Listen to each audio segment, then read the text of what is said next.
Have you ever looked around your home and thought, how did I end up with so much stuff? Well, you're not alone, and that includes me. Most of us spend years collecting things, furniture, dishes, clothes, holiday decor, and one day we realize that the stuff we own has quietly started owning us. Today, I want to have a real conversation about what no one tells you about downsizing and decluttering. The good, the bad, and yes, the downright ugly. Because while everyone loves the idea of a simpler life, actually getting there is a journey full of surprises, emotions, and breakthroughs. And before we dive too deep, if you haven't already, make sure to check out my other video about finding joy and letting go, and help you prepare mentally before you begin your own downsizing journey. Stay till the end to watch it next. Let's start with the good. The surprising benefits most people don't realize until after they've taken the leap. When you finally break free from clutter, something amazing happens. Life becomes simpler. Your home feels lighter, calmer, and more peaceful. You can breathe again. You can see your countertops, your floors, and maybe even your garage for the first time in years. And it's not just about the space. You gain time.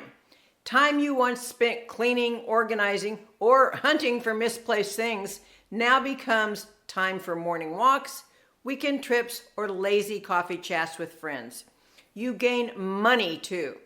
When you have less to maintain, less to heat and cool, and fewer impulse buys, you realize how much financial freedom you've been missing.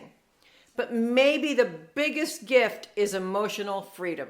You stop feeling weighed down by the past. Every box you let go of creates a little more room for the life you want now, not the one you had 20 years ago. Downsizing gives you a sense of control again. Instead of your things dictating how you live, you get to decide what stays, what goes, and what truly matters. Now, let's talk about the not so fun part. Downsizing isn't just about boxes and donation bins. It's a deeply emotional process. Some days you'll feel unstoppable, making progress, feeling proud, seeing results.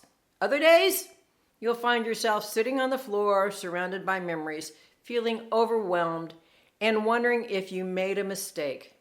It's perfectly normal to swing between excitement and sadness, peace and frustration, clarity and confusion, all in the same afternoon.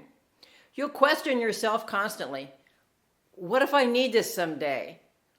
What if I regret letting this go? How do I stay motivated when I just want to quit? The truth is, decluttering isn't just about things. It's about emotions. It's about letting go of guilt, fear, and attachment. And if you can accept those feelings as part of the journey, not as signs you're failing, you'll move forward with far less stress. Here's one small mindset shift that helps. Focus on one small area at a time. A single drawer, one shelf, one box. Big change happens in small steps. Every tiny victory gives you momentum to keep going. Let's be real.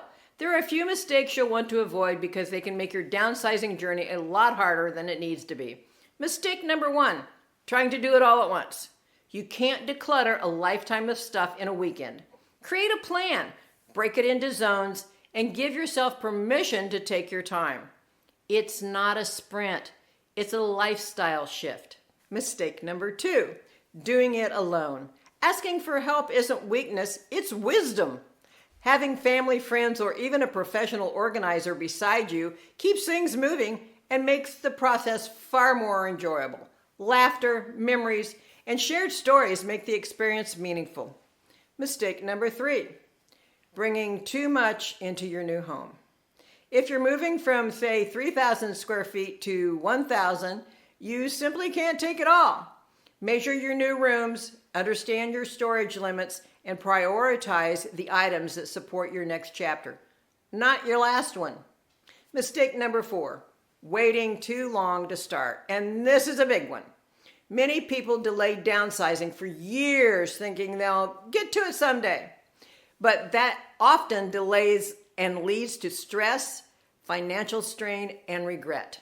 Starting earlier gives you control and saves your loved ones from having to make those tough choices later on.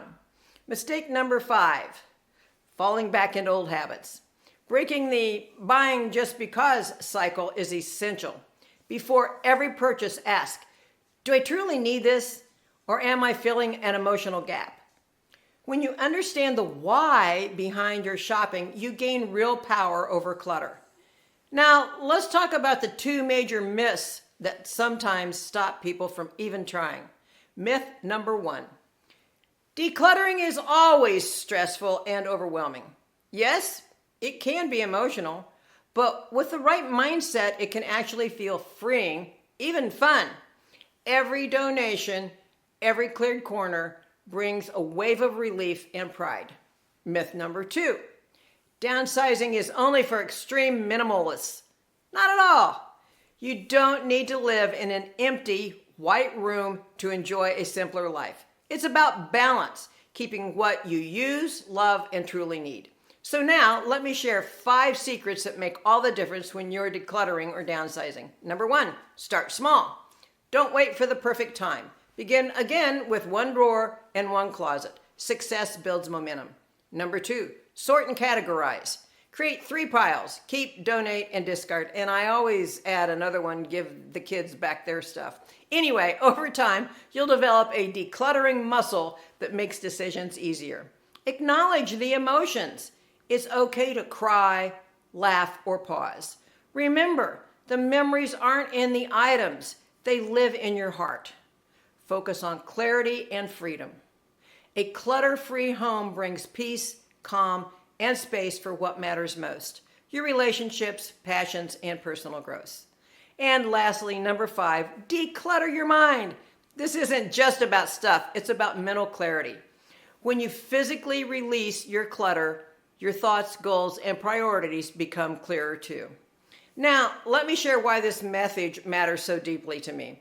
Oh, by the way, I'm Susan Roberts with Homes by Roberts Realty, brokered by eXp, and I am the only AI certified agent in the Indianapolis area. I've seen firsthand how downsizing changes lives. I've worked with countless clients, especially baby boomers, who thought downsizing would feel like losing something. But by the end, they all say the same thing. It feels like gaining back your life. Living with less doesn't mean living without. It means living intentionally. It means creating a home and a life that fits who you are now, not who you used to be. So if you're considering decluttering or downsizing, remember, it's not just about boxes and closets. It's about creating space for what truly matters: freedom, simplicity, and peace. For more tips, get my free downsizing starter guide. The link will be in the description below. And if this topic speaks to you, hit that like button, subscribe, and turn on notifications so that you don't miss the next video. And leave me some comments. Remember, check out Finding Joy in Letting Go for even more insights on how to prepare emotionally and practically for your own downsizing journey. Whether you're planning to sell, relocate, or simply simplify your life, I'm here to help guide you through it every step of the way. And as always, I'll see you on the other side of sold.